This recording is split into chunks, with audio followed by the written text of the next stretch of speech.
This episode is brought to you by Muntins Malts, a company that is passionate about providing premium malts to brewers worldwide. For over a century, Muntins has been a leading supplier of brewing and distilling malts, offering the finest British malted barley on the market. You can experience the difference Muntins offers by joining a recipe receiving tier of our Trub Club, because every kit that ships out now includes premium Muntins malt. You know, we've known the Muntins crew for a long time, and I can tell you, friend, you're going to love brewing with their grains. Ask your local supply shop to carry Muntins malts, or homebrewers can join our Trub Club at homebrewhappyhour.com/club, be a part of the community, and come brew with us. Thank you, Muntins, for supporting our efforts and homebrewers worldwide. Today's show is brought to you by Hopsterette.com. Grown in the esteemed Yakima Valley on the Pewterball family farm, Hopsterette.com offers the widest variety of hops available online at incredibly competitive pricing. It's simple. They grow hops, they sell hops, and they ship hops straight from their family-owned farm to your doorstep. Producing the highest quality hops is Hopsterette.com's passion, and they're proud to be an independent grower in the craft beer industry. Go to Hopsterette.com right now and get what you need to make your brew day better. That's Hopsterette.com.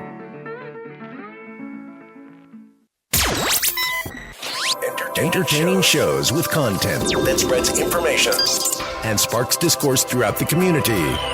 This is the Pearl Media Network. Brewing water chemistry, understanding mash, boil, and fermentation pH with Wayne Doucette. This is Homebrew Happy Hour, episode 465.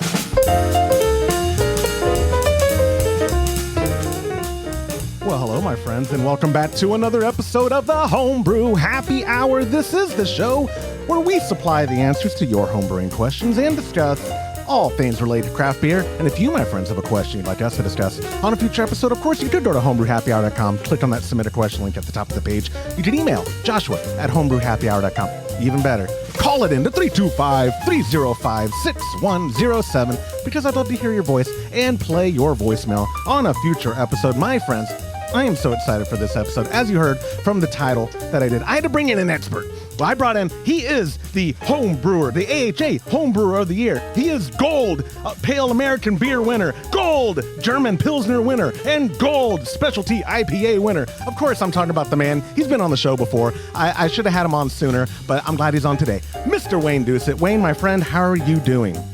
Doing good, Josh. Thanks for having me. My again. brother, I appreciate you doing the show again. Last time we had you on, I was like, hey man, you have still not rescinded the offer to be a guest host. But for this episode, I'm kind of I just threw you into the fire. Like, hey, not only are you going to be a guest host, you're actually going to do a whole basically lecture, and I'm just going to sit back and not say anything. No, I want you to ask me questions. No, absolutely. No, I'm pretty excited about this. This is one of my favorite subjects. Dude, I'm pumped. If you couldn't tell from our email exchange, I was genuinely excited. I think I used 1 million exclamation points after every sentence. I was like, that sounds perfect! Exclamation point. This is a topic I get asked about a lot. And you had kind of talked about pH a little when I had you on to talk about you being the homebrewer of the year and all that. And people have been asking, like, man, can we get a deeper dive on it? And now, obviously, we're not going too thick into the woods or the weeds, as they would say, but we are going to cover some ground. So before we get into that and catching up with you, bear with me I'm going to try to set a world record on small talk just to get through this. So bear with me real quick. Start the timer. Here we go. Friends, go to patreon.com/homebrew happy hour. Join the recipe receiving tier. Get the Hill Country Blonde. If you didn't check out the interview I did with Brad Farbstein last week, go check that out at our YouTube channel or wherever you download podcasts. But this is a clone of the very popular Texas Craft Beer Fireman's 4. Thank you to our sponsors, Hopsterette, Muntins, Monster Brewing, for always providing premium ingredients that go into what makes these kits special, and they will ship out at the end of the month. And then Brew Day Live. Oh, of course, the thing I have up on the screen doesn't have the date, but we're doing it Friday, February 27th. That's next week. at youtube.com/homebrew happy hour. My pop and I will be brewing the very popular Real Ale Fireman's 4 clone that we're calling Hill Country Blonde, which again, you can get at patreon.com/homebrew happy hour. Stop the timer. That's it. I did it. That was like 2.5 minutes, I think. I don't know. My wife may say 2.5 minutes, and I'd be like, no, that was 40. That was 40 minutes. Easily 40 minutes, babe. But anyways, kidding aside, my friend, first off, from the River City Brewers, you're up north of me, basically just straight up I-35. All the way there. I could get to you in probably a 24-hour drive, or maybe. Yeah, you wouldn't even have to get off the road. I don't even have to get off the road. I live 10 minutes from 35. I don't know how many minutes you live from it, but we'd meet on 35. Wouldn't even have to leave. But how has things been with you up there in Brewing? It's been a few months or 6 months. How long? It's been 20 weeks, I think, since we've had you on the show. While. Yeah. It's been a bit. I'd been getting ready for NHC again this year. So I just got done brewing a bunch of lagers and just finished up the last cold IPA. So I'm a one-trick pony, so I keep using the same recipes and stuff. But I did, I have increased my entrance into NEC. So last year was 4, 3 hit. So this year I entered 6. So if I can pull that off again this year, it'd be like stellar. But that is such a tough competition that I'm really nervous about it. So I'm glad you brought that up, because people don't realize you only submitted 4 in last year, right? And 3 of them not just medal, they won gold. Right. And then the one that didn't make it, I was screwing around with the yeast and was using a harvested yeast, and it just it was, the beer sucked. It got a 20 in one competition. It was just horrible. So yeah, it happens. You know, you don't know until you submit it. You usually figure out that you screwed up when you ship them. Then you realize, I just shipped a dud. Those judges are too harsh. You need to enter a homebrew happy hour competition, because then you would see high 40s on everything and you feel better about yourself. That's almost a guarantee. People who do the Kolsch Cup are like, I love it when our store cards get leaked onto Reddit or something, like, oh, look how I did it. And people be like, first off, it's not a real competition. But then they'll also be like, how did you get a 44 and not even place? And like, yeah, because those guys hand it out like candy. Like, we hand like this Kolsch is really good, you know. But you have to remind me, what was the highest score you got for any of the gold that you won? The one that won best of show got a 43.5. So we always talk about that. You know, why a beer that only got 43.5? It's not even considered world class. But we talked about this before, is that people are sitting down. The judges are, and there's no other beer there, just yours. And they'll just judge it just based on that.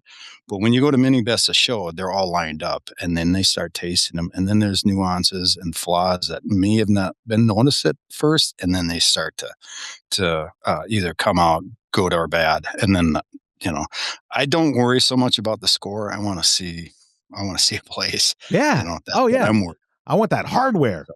Which is why I told you I'm trying to get a trophy and medal sponsor for the show, so I can just line up my office with made up hardware. Like that's the path of least resistance, my friend, to getting hardware on that shelf. Like, wow, Josh has a lot of trophies. Yeah, dude, best Kolsch in the galaxy. I know it's quite the accomplishment. And I have one for my mom. You know, world's best personality. Like a hell of a lot.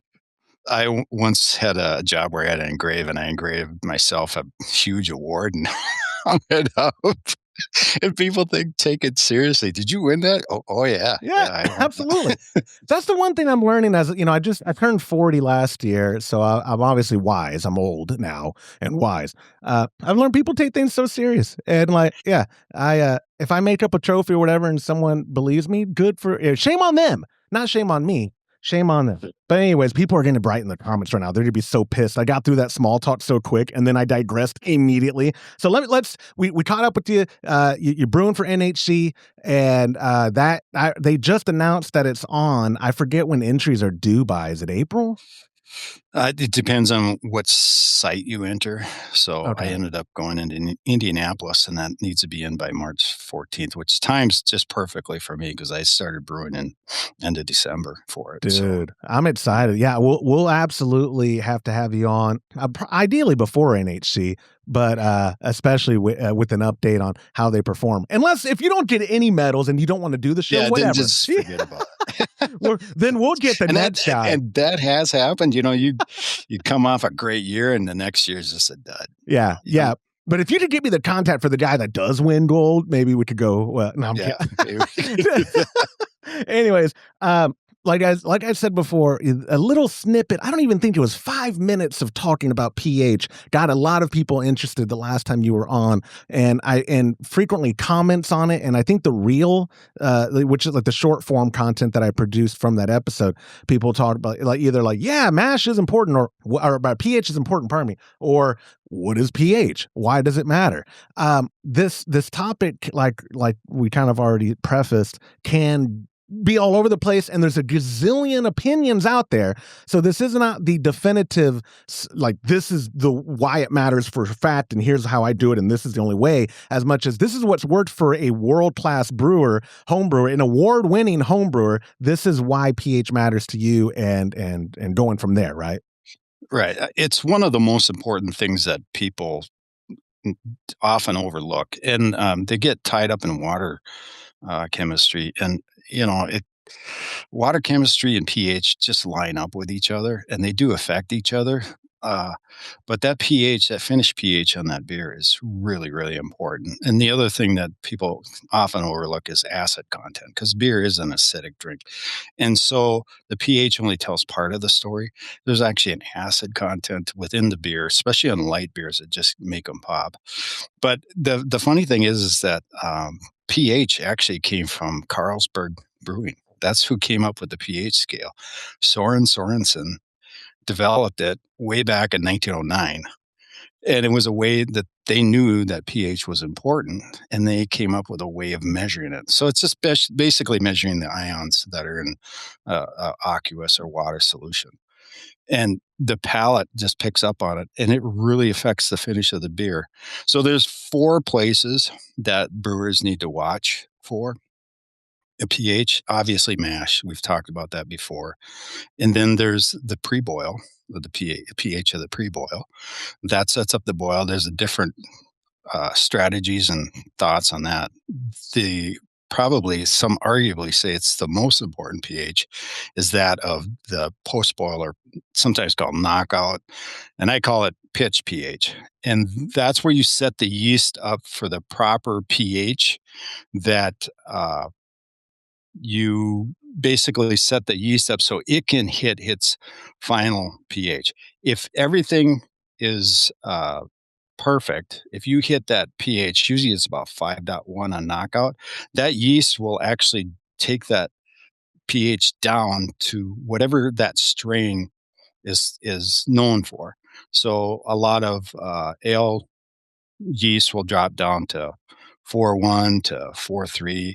Lager yeasts are going to go down to 4.3 to 4.4, and then you'll see Chico strains. We just got done talking about this. Chico strains happen to be a little bit higher. So there's methods of getting that Chico strain down a little bit, and there's methods for keeping some other beers from going too low, and that's the pitch pH. So I don't know if you want to just start getting into the mash. I was going to say, yeah, no, dude, you're on a roll. And let me interject real quick and say, I did an interview last week with the brewmaster at Real Ale, and last month I did an interview with the brewmaster at Shiner.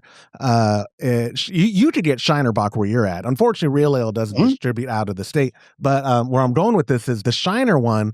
People's comments, a lot of them in my DMs more than on the actual video. Thanks, Mom.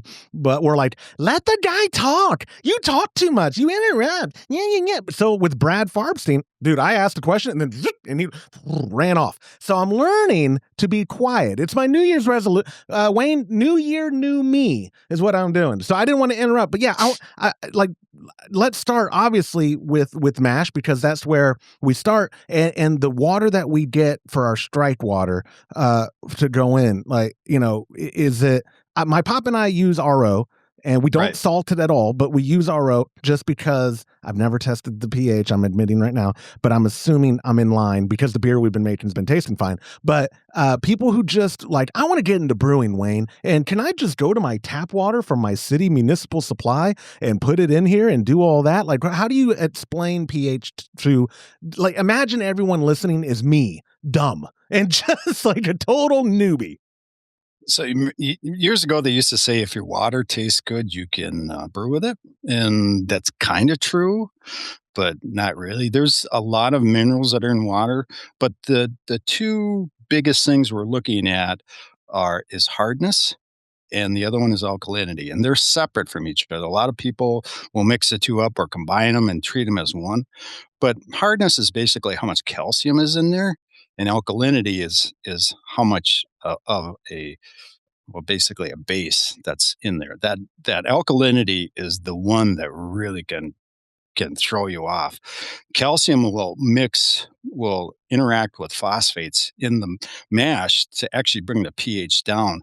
But the elephant in the room is that alkalinity, and it likes to buffer. And if you're not familiar with buffering, it basically means that when you add an acid to a solution, it doesn't move. Yeah. And that they start exchanging ions, and it's to stabilize uh, the human body will actually have buffers in it to stabilize the pH. And so it likes to stay at one point. But once that buffering is overcome, then that pH just starts to drop. So that's why a lot of people use RO. And I have to use it because my alkalinity is at like 225 parts per million. But I have another problem, and that is iron. And so that's one thing about water is you watch out for uh, not just salts, but metals. So copper, the one you rarely ever see is zinc. But so that's basically water in a nutshell, right? You shoot for 80 to 100 parts per million for your calcium in your mash. And the calcium can only go so far and drop in pH. So when you use RO water, there's no buffering, very little buffering that's in there. So that calcium and that phosphate can react with each other and bring that pH down. And most of the time it hits right on the money. I mean, when we're in the mash, we're really looking to target your enzymes. So we have two enzymes in there the main two ones that we're targeting, and that is amylase, beta amylase and alpha amylase. And those two operate at different temperatures and different pHs. So you kind of want to get that pH right in a perfect spot. The other problem you have that a lot of homebrewers run into is that they'll see a pH number. That pH has to be accompanied with a temperature, because a pH of 5.6 at room temperature, where you should really be measuring your pH if you're a home brewer, because it's really hard on the probes to stick them into the mash. It just tears them up. So most home brewers will cool it down to 68. I like to do it at 80, somewhere around in that temperature. And if you have a pH of 5.6 at that point, your mash pH is going to be at about 5.4, 5.3. So I'm a big Kunz guy. I read that quite a bit, German brewing, and it's really hard to beat those guys. It's Vian Stefan Institute. I mean, They've perfected it. The best. Yeah. Yeah, they brew some of the best beer in the world, do a lot of research on it. And they basically say that anything between 5.1 and 5.8 is a good pH. Now, there's a lot of argument out there as at what temperature is that done at. And knowing the Germans, they're very accurate. And so the only way you can really cite those pHs is if you're at mash temperature. So imagine you're probably going to be at between 5.4 and as high as 6.1. I don't recommend going to 6.1 if you're measuring it at room temperature. I don't recommend going that high, but most of the time I do light lagers. So I do Pilsners, Helles, American Lager, IPAs. They all have got a really light grist. And there's not a lot of acid in those malts compared to dark malts. And so when you use RO water and your sulfate to calcium ratio, that's another another thing I don't agree with.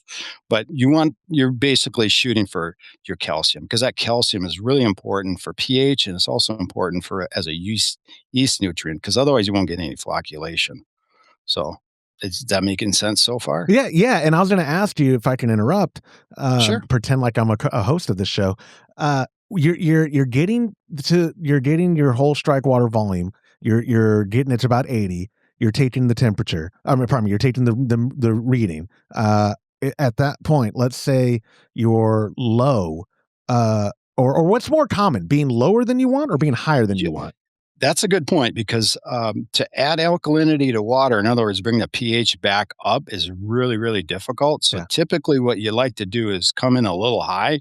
And then if you need to adjust with acid, then just drop that down.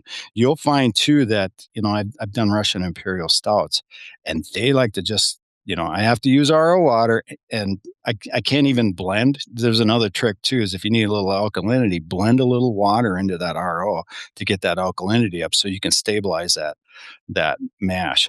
But if you throw the dark malts in there right away, you'll see that pH drop down to 5.1, at room temperature. So you're really almost too low. At that point, you're starting to get outside the range of the of the enzymes, and it works, it makes beer, but you're just struggling to get that pH back up.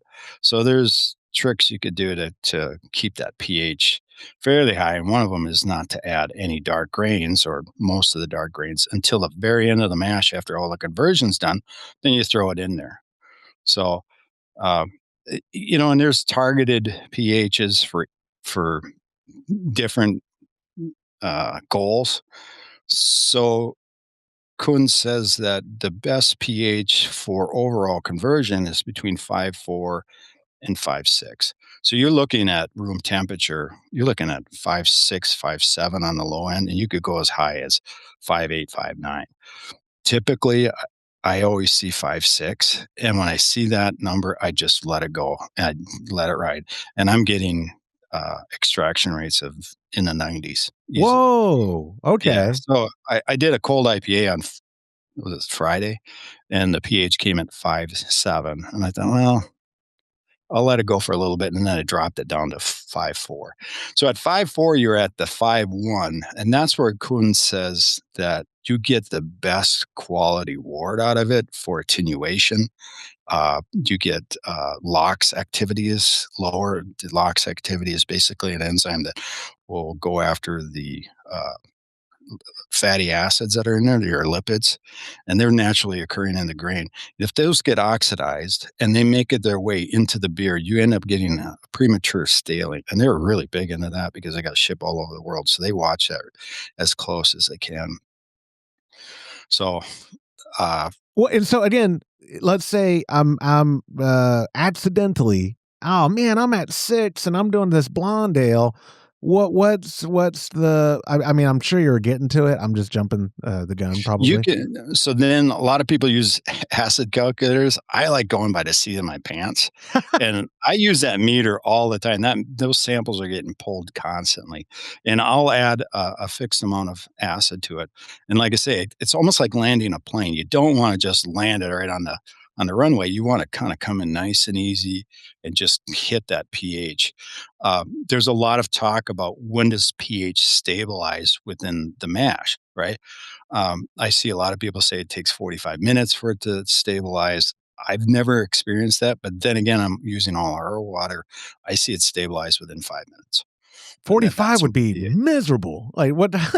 If you and I think that has to do with if you have a lot of alkalinity and you're getting maybe some interaction between the calcium and the phosphate, and there's other things going on in the mash, that you'll start to see that pH go down. I've never experienced that. I don't know anyone else that has experienced that. I do know that I used to mash with really alkaline water, and you could get it down to 5.8 without adding too much acid, but you would add a little bit of acidulated malt.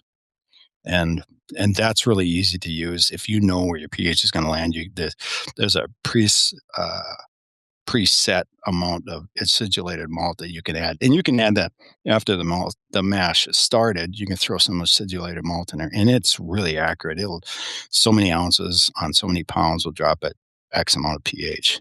I'll have to look into that for. Well, I was taking notes too about the adding the dark malts at the end. I mean, Yeah, go ahead. it's a trick that people do because it's going to drop, and then after you get done doing that, I unless you're doing a all in one or you're doing a bag, I like to sparge, and so then that comes into the equation too. If you have high alkalinity water and you get your mash pH just right, and then you come in and you rinse those grains with alkaline water, you're going to raise that pH back up, and you're going to be struggling to get it back down. The problem with adding acids, whether you use lactic acid, which is the most common, I use phosphoric acid, 85%. They're a weak acid, so they don't completely disassociate, meaning that some of the acid is still left behind. And at some point, it's going to overcome that flavor threshold. So, yeah, you can get your pH down, but at some point, you're going to start picking up an acid flavor that really is distracting, and it's not fun. And just this really sets the beer up. And if you get used to doing this, it's not a big deal. It it You'll find that the beers will end up becoming crisper. The flavors come out really nice, and we'll talk about that on the why you want that pH low in a finished beer. So water chemistry just comes down to I want to know how much my calcium level is. I want to know my alkalinity, and the calcium level is my hardness, and it's as simple as that.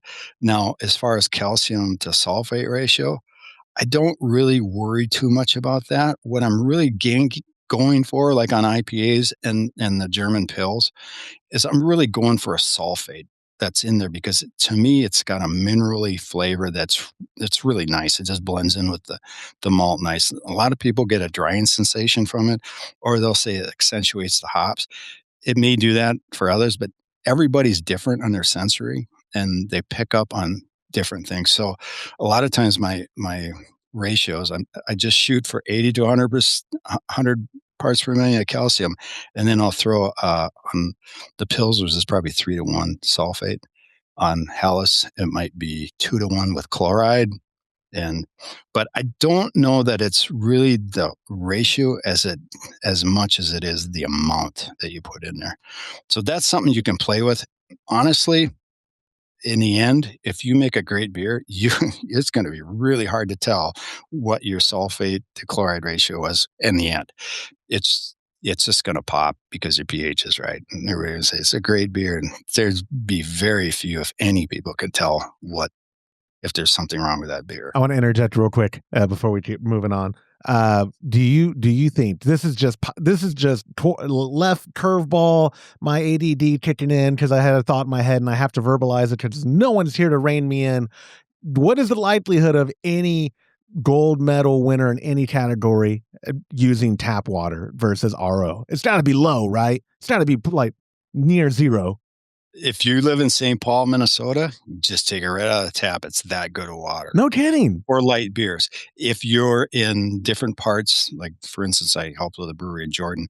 If you grab that and you take that tap water, you can make one of the best stouts with that water. It's really high in alkalinity, but those dark malts can just drop that pH really nice. And the pH on a dark beer, there's been a lot of people who've done sensory testing that if you pitch that yeast a little bit high on the pH on for knockout, you'll actually get a better, smoother beer. But I mean, most people pitch at 5.2. So 5.1 to 5.2. But if you're at 5.3, 5.4 on a dark beer, you're probably golden at that point.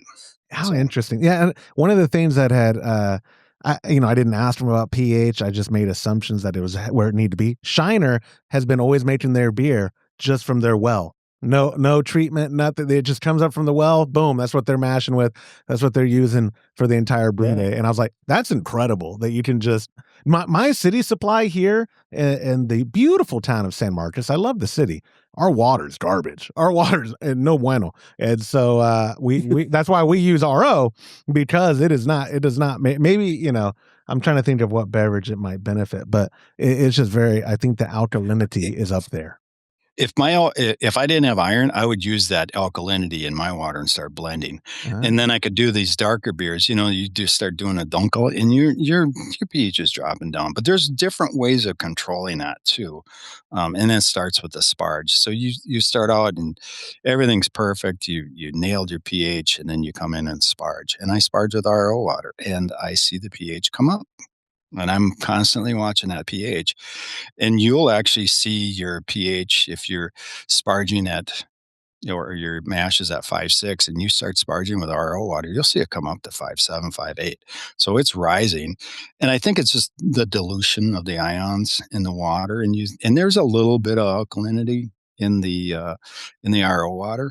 So I do a trick, and I'd like to take credit for it, but I stole it from Gordon Strong, is I will acidify just slightly the water that's in the sparge. Now, one thing I never mentioned before, and there was no need to, is the pH of the water. Really don't care about it because we're more concerned about the grain, the acids, the interactions between phosphate and calcium. The water pH doesn't matter. What matters is how much alkalinity is in there, because that will give you a clue as to whether or not it's capable of buffering. And that buffering is what's going to keep that pH up. So, but when I sparge, I will add acid, usually phosphoric acid. Add a little bit. I usually do 7.5 gallon batches. I usually end up with 10 gallons of wort. So almost double what a 5 gallon would be. And I add, really scientifically, I add 2 teaspoons of 88% phosphoric acid to it. And that will just keep that pH low enough so I don't get tannin extraction, because that's what happens when the pH starts climbing up, is you'll start getting some tannin extraction. And it will then set your beer up for a nice boil pH. So that boil pH, there's a couple of school of thoughts on that too. So let's see if I've forgotten anything so far. But no. Yeah. Well, we didn't really have a layout here, but on my bullet points, like, you're hitting them, like, with grain bill impact, residual alkalinity, adjusting them. Yeah. No, I think you're nailing the talking points I wanted so far. Okay. But I am an idiot. So, I mean, if you think you forgot something. No, and I did want to kind of also mention extract brewers. I mean, extract brewers will use tap water. I don't recommend that. Doesn't matter how good your water is. The reason I don't say use tap water is because that dry malt extract or that liquid malt extract already has the proper pH set up. They have already added the brewing salts. You're ready to go. So in that case, the only thing you have to worry about is your boil pH. And I actually did an experiment last fall. My son wanted to learn how to brew. So the first thing we did a Helles, and that was just a grueling brew. I brew like a German, so you had to hit these numbers, and I was, really strict about cleanliness and how clean things were, and pHs and everything. And then I thought, well, that's not a good way to encourage somebody. So I decided, let's do an extract brew. Yeah. And I didn't expect it to be that good, So I ended up, we took the dry malt extract and I boiled it for 20 minutes. I showed him, this is fast and shotting, and it'll make beer, but it's not going to be that good of beer, but I'll show you how to make it. So I said, I'm going to check the pH on that, So it was a RO water, dry malt extract, had a gravity about 1055, and the boil pH was 5.3. So I added a quarter teaspoon of acid to it and dropped it back down to 5.1, where I like it. We brewed it. It was a pale ale. We did a huge Whirlpool edition. Fermented it with 3470 at 65 degrees, and it was like done in no time. I crashed that. I pulled that beer out. We didn't even dry hop it. I said, this is dirty and it's fast. I mean, I think we were done in like an hour and a half. It was fermenting the next day, and within a week we were drinking it, and it was one of the best pale ales I've made in a long time. That's fantastic. I was shocked. And so what I did is I said, it was a little while. I put it into a competition last fall. It didn't win anything, but it scored a 38, and not one judge said twang or anything. He said, great beer. Maybe a little light for the style or something like that. But it was a little bit old, so it would have been done better if it were fresh. It was probably I 6, 8 weeks old. need a little So bit you more. can make some great beer with. Was it LME, DME? Did you have It was steeping dry. grains?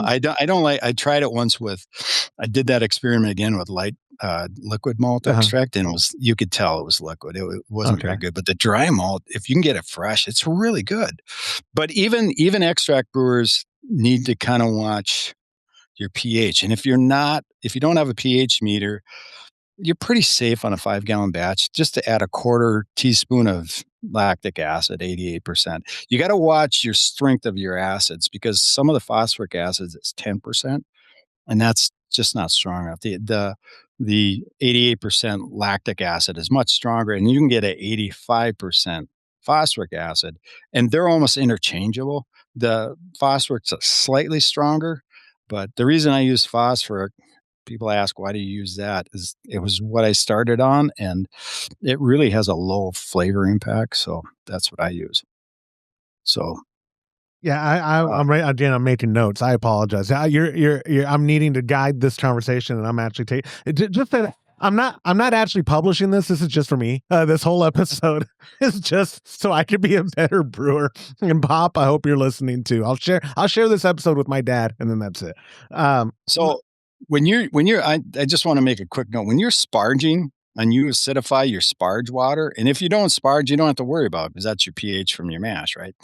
But when you're sparging, you acidify, what I'm looking for is just stable pH going through there. So it'll start out at a 5.6, and I might end up with a 5.5 in the boil kettle, right? So that's why I acidify the sparge water.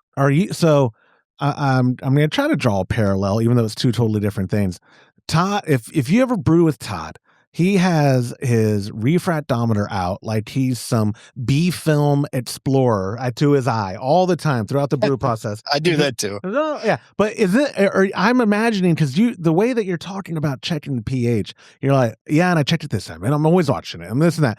Are you keeping a digital meter in the No. in the vessel? Like, what's the appropriate way to monitor this so people aren't going through meters and test strips like a madman?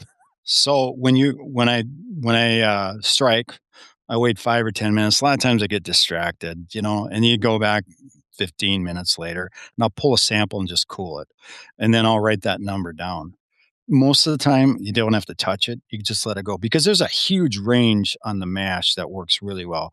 If you're getting pHs of 5.4 to 5.8, don't touch it. Just let it go unless you're really like, yeah, you're brewing for nationals. Then you'll drop it down. Then you drop it down to 5.5, 5.4 at room temperature. So you might acidify a little bit, and there's great acid calculators out there that you can punch in all your numbers, and it'll give you 2 milliliters or whatever you need. So I'll take that measure. If that measurement's good, then I let it go. It's not until I do the first runnings, I'll pull that sample out to make sure that pH is still good. And then I'll record that. And then when I'm done sparging, I'll take pre-boil pH. And this is where I probably differ from a lot of people. There's a lot of controversy as to what your pH should be at boil.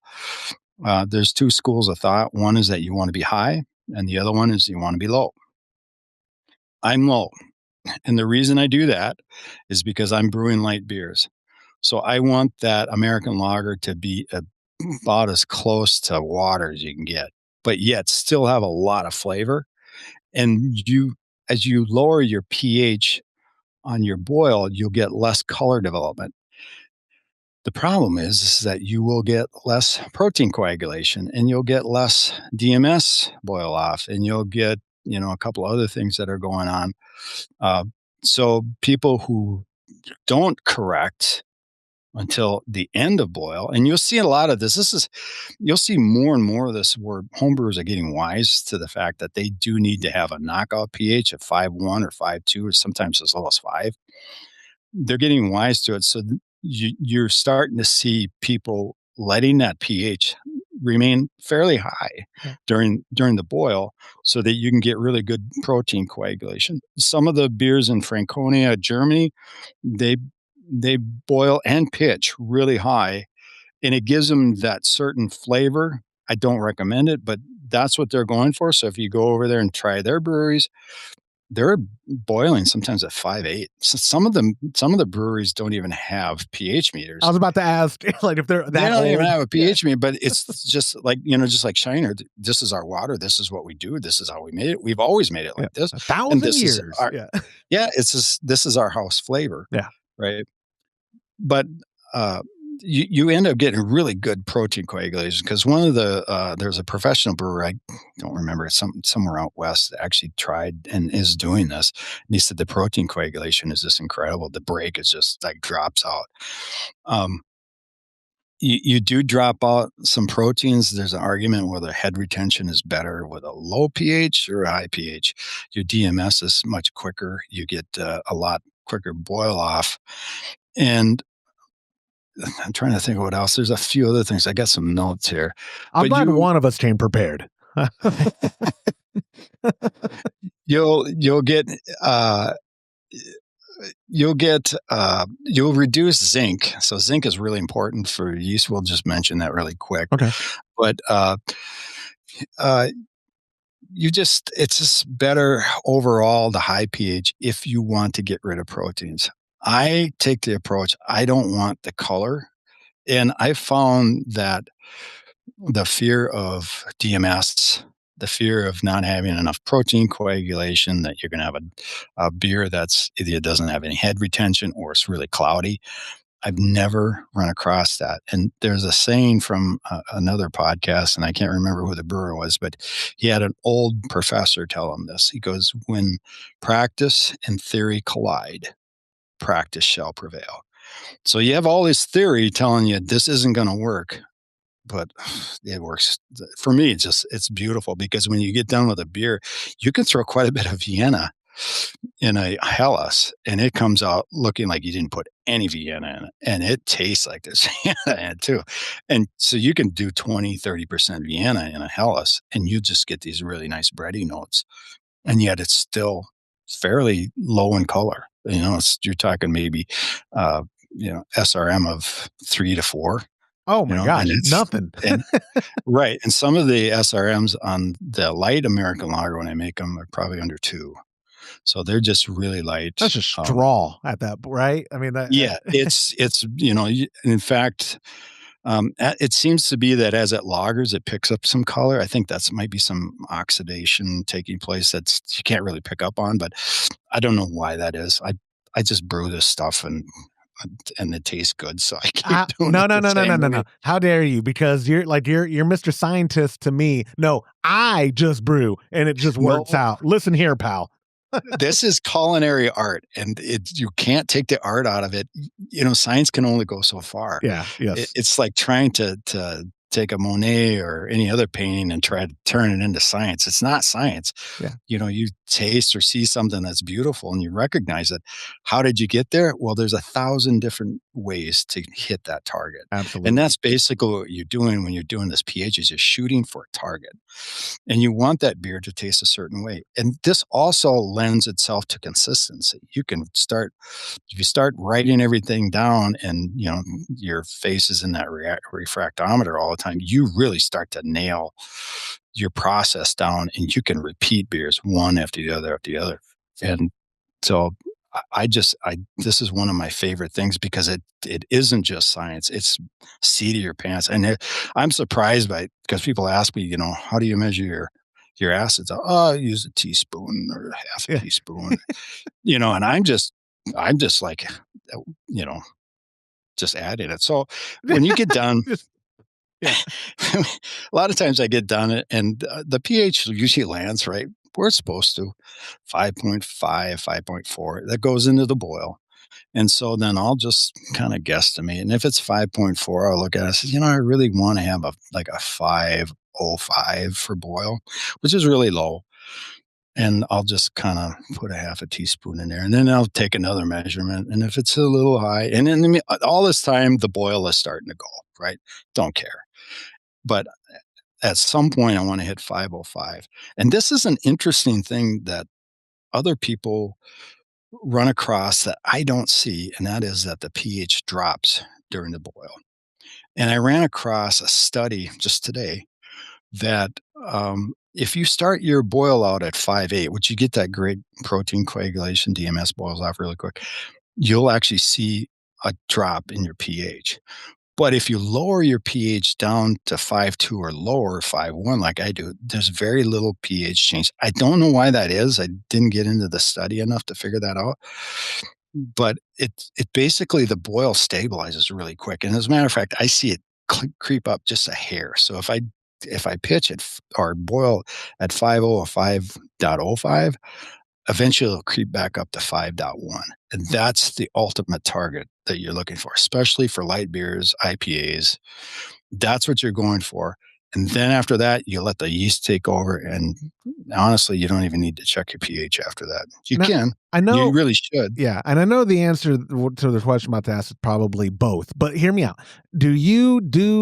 Or first off, do hops affect the pH? And are you doing a reading because I'm imagining your light beers, you're doing some addition for the full 60. You want some bitterness, and you're probably doing it for the full 60. Are you doing the reading first before you throw the hops in and messing with the pH? Or are you throwing the hops in and then doing the measuring and messing with the pH if you have to? So there's some thought to that there actually is some acidity in the hops. Mm-hmm. I find that it actually can raise pH. It brings up a good point for dry hop. You think you got a great pH, and then you do a heavy dry hop, you'll see that pH come up in the finished beer. And there are some professional brewers and amateurs that will actually acidify the beer itself.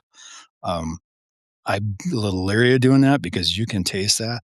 But if you do a huge whirlpool charge, you will see your pH come up.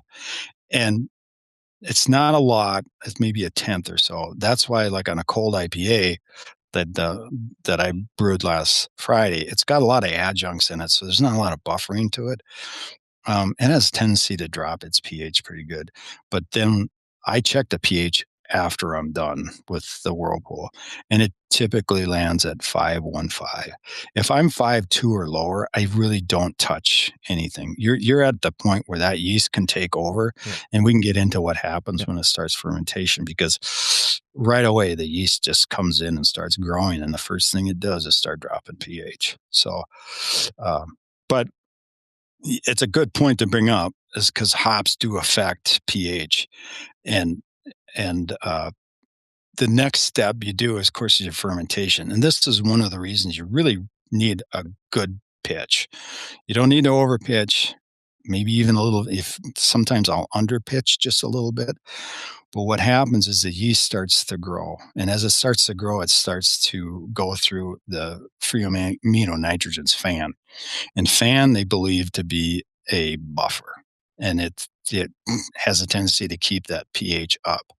In addition to that being consumed by the yeast, because it needs that for protein growth, or for growth, it needs protein to grow.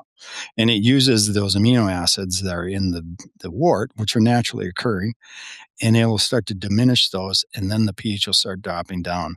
The other thing it'll do is it actually has acid pumps, and it'll start pumping acid out the cell. And it's doing that specifically because it needs the interior cell pH to be raise up a little bit so that it can pull nutrients across that cell membrane and make it easier for the yeast to respire or metabolize the sugars, and then bring in nutrients in for growing and everything. So, and then in addition to that, it's amazing how little is really known about this, but they think that it actually excretes hydrogen ions. Really? I don't know. Yeah. Okay, and I've never even looked into it. Again, there's a linear thing Todd drew for me when I initially started working for him almost 18 years ago, and it was on this side pond scum, Neanderthal, all the way to Einstein, and he made sure I knew that I was on the pond scum Neanderthal side. So, I don't think so. When I say Wayne, when I say things like, "Oh, I didn't know that," I'm not lying. I've never heard that before about it making the hydrogen. That's interesting. That, like, how deep you can go or dive into it And I mean, at the end of the, oh, go ahead. In the end, if you know this, you have the tools to be able to Yes. manipulate it. Yes. And if you don't know anything about it, you never look into it. And really, one of the things I like to talk about other brewers is I'm not here to say that I'm right. Yep. I'm just here to start a discussion because this is what I found. And it's important to if you really want to step up your brewing game, this is one of the ways you do it. And I never understood why you'd ever want to spend this much time in that and have a shitty product. Yeah, well, that's where it's at. Or I will say, my pop and I in the last 18 months have made the best beer we've ever made. And if we weren't, I would either quit or I'd look into what troubleshooting. And 9 out of 10 times it's going to probably be the water. Or when people are like, if it's not something clear cut as like oxidation or bad fermentation temperature, it's almost always water, right? Like frequently, it can be, and or it could be a combination of things coming together. Yeah. So when the yeast, each strain has its own, and we talked a little bit about this before, but each strain has its like sweet spot where it likes to land. And that's where you're going to get the optimum performance out of that yeast is you're going to land that pH where it wants to be. Now, there are low acid producers, and Chico strains have a tendency, even though they're from an English origin, they have a tendency to not produce a lot of acid. And so it's not unusual to see those pHs at 4.5 on the finish, right? Anything above 4.6 becomes a problem for biological contamination. And so when you start dry hopping, you do heavy dry hopping, you might push that beer to 4.7, 4.8. So, I mean, how do you take care of that? Well, you maybe lower your pH on your boil to see if you can get that down lower. Or you switch yeast. And if you do some of the English yeast, they'll drop down to 4.2, 4.3. You dry hop and you're still under 4.5. That 4.5, that 4.4 to 4.2 pH range gives you the smoothest bitterness. The flavor of the malt comes through, the beer pops. I mean, it just pops in your mouth. You don't get that. If you've ever entered a competition and somebody says that this beer is flabby, that's typically your pH. Your finished pH is too high. That could be caused from water. That could be caused from a low pitch rate. It could be caused from a poor fermentation, or maybe the yeast weren't healthy enough. You use plenty of yeast, but they weren't healthy. So I've talked to other brewers and I've heard of other brewers that will adjust the pH based on the yeast they're using, and they're getting to know that yeast really well. So if you like Chico strains, get to know it, learn how to use it, because it's a great yeast if you know how to use it. But if you're like me, I think it sucks, but that's because I had bad experiences with it because I didn't really know what I was doing. That's funny. I love that. So, That's what I'm going to clip for this episode. Is you just said, I'm actually going to put it out of context. I'm going to put the thing where I'm introducing you or something, and I'm going to put then you going, I think it sucks. Like as I like that. No, well, like you said though, like you're saying, to reiterate, it makes like the more you know what you're using, the ingredients, the more intimate you are with the knowledge of, like, because they're even just saying Chico, there could be a difference between the US-05 that everyone's known, the dry, and Imperial's flagship. I mean, knowing 1056, they're all a little and the 1056, they're all different. So if you're picking one, maybe pick with intention and learn about it, and maybe that 1056 is not what you wanted to use. Actually, you did want to use something else, right? And not to veer off on another subject. No, go for it. You really need to spend some time with the yeast. I know a lot of brewers like to pop around between yeast. Yeah. And I did too. And then pretty soon I was like, I'm going to like 3470, that all the beers that won last year were done with 3470, American lager, Pilsner, and a cold IPA. I hated that yeast for a long time. And something drove me to it. It's just like, I kept trying it. And now I'm able to get what I want out of that yeast, and just by manipulating a few things here and there. But you'll find too that like White Labs 029, which is their Kolsch yeast, is a heavy acid producer. So I was listening to a podcast where there was a professional brewer who says, yeah, I knock out at 5.3 if I'm making a Kolsch because I don't like it getting too acidic. And if you've ever used 029 on a Kolsch, it is, I mean, it's tart. You can start to taste that tartness in that beer, which actually is kind of refreshing on a hot summer day, it's that tart. Yeah. Tartness, but maybe you don't want that, but you like what that yeast does for you, and so you'll might knock out a little higher and let the yeast do the job, dropping that pH. The other thing I wanted to bring up is that pH is only part of the story. There's also acid within that beer, so I started doing titration tests on the beer, and I can't tell you how much acid is in there, but I just make a benchmark of, and I can't even remember what I had. I had like a benchmark of 2%. And I assumed it was all lactic acid. It's not, because the other acid that gets added happens after you keg, or if you spooned, Carbonic. you end up carbonic acid. Yes. Yeah. And if you've ever had a beer out of the fermenter and you say, this is too sweet, or it's not defined, and then you carbonate it, it's a completely different beer for two reasons. One is that the carbonic acid, as you mentioned, and also that carbon dioxide just starts to play with your tongue, and it makes things taste different. It does.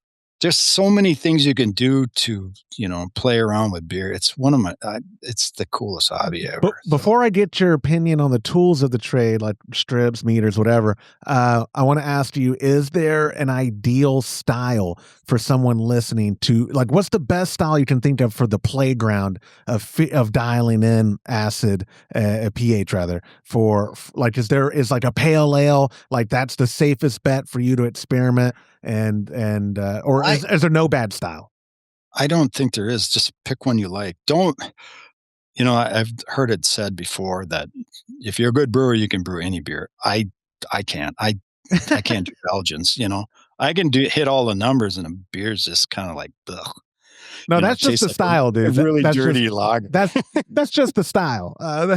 Yeah, and I like having a good saison. I just don't drink it all the time. I like having a saison once in every while. So just pick a beer that you really like and start playing with it, and just find a brewing sheet. Even if you just write it down, your notes on there, just write that down, because eventually you'll taste that beer, and at the end of the keg, you'll say, man, this thing was really good. I want to make it again. You can go back to your notes, and there'll be something on there that you forgot that you noted. I said, oh, I wonder if that isn't, why the beer turned out so good, or maybe why it turned out so bad, I had someone write in before, after your interview, talking about pH, and they said that they live on the edge because they just use the Brewing water calculator, and they don't check it at all. They just follow the directions, and they're like, if it's on the app, it's got to be right, and they just go from there. I'm like, that's my kind of person, dude. That's my kind of brewing. Just the computer said to. So you can make really good beer that way. I found that I don't use them, but people who use the calculators swear by them. The problem is that's a smash. Yeah. Then you stop. I mean, after that, you're going to need a meter. The strips, I mean, they're okay, but when in doubt, just add a little bit of acid to the boil. What the hell? Yeah. Now you sound like my uncle in the 70s, but he wasn't talking. Yeah. It's like, hey man, when in doubt, just add a little acid. No, but we're talking about meters. Do you have, like, this is not I don't think you're sponsored by any company. Even if you were, good for you. Throw it out there. But like, or do meters like, is there a high quality, good meter you can recommend to people where you're like, dude, it's worth the investment? Or do you just buy the cheapo $8 Amazon ones that you'll probably have to replace every other year?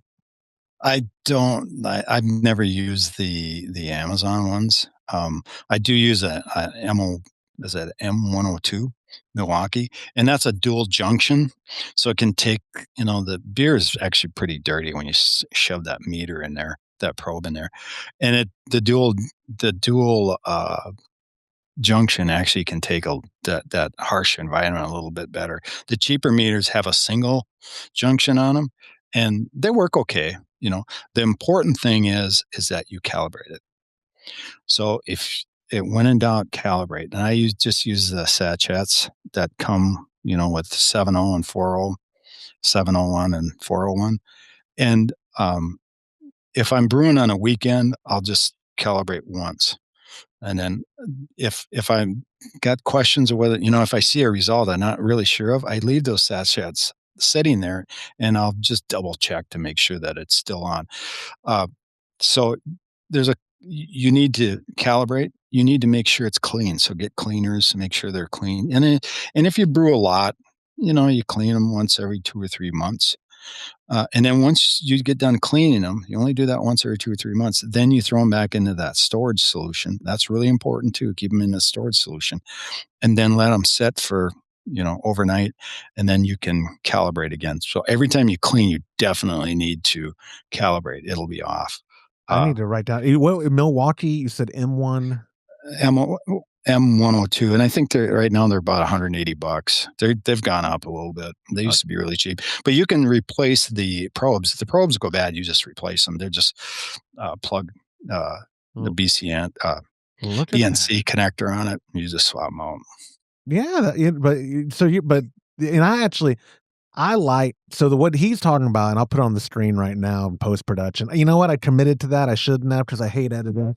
But I'm gonna, it's on the screen. Yes, that is expensive. I prefer so all the other meters are holding and just throwing them in there. I like this, the meter, you like left-hand meter, right-hand probe, and putting it in there. I like that. Because like you said, if they're replaceable, fantastic. The other way, like even the pens work too. Yeah. And they're replaceable probes on them too. Oh, okay. But I had a Milwaukee, I can't remember what model it was, but I had so much trouble with it that I just spent the extra money because it was cheaper. Yeah. And spent the extra money and just went with it. But it's important that calibration, and you calibrate at the temperature you're going to measure. So if you're going to measure it at room temperature, you calibrate at room temperature, and then you're good to go. And the calibration is at before brew day. Like you're not calibrate, like you do the room temperature, but then you're trying to do not calibration. You're trying to do a pH reading of the boil. You're not then calibrating. You cool everything down to room temperature. Okay. Everything is at room temperature. Okay. But keep in mind, when you pitch, that is actually your pH, right? Okay. So you may take your pH reading. A lot of times when I'm a lager, I'm taking my pH reading at 50 degrees, which doesn't hurt the meter at all. Okay. And then that is your actual pH. And so as the temperature goes up, that pH is going to drop. So, and you kind of covered this. I want to wrap it up though with like if you had a tip, a suggestion of one thing about the average homebrewer's pH process they could change. Like is there one thing that you could say, just do this and it'll be fine? If the answer is just add a little bit of acid, I'm cool with that. That's a great answer. So when you're doing light beers, just do RO if you don't know what your water composition is. Make sure you know what your water composition is. And if it looks good and there's not a lot of iron or anything in it, I mean, iron can be as little as a half a part per million, and it becomes a problem.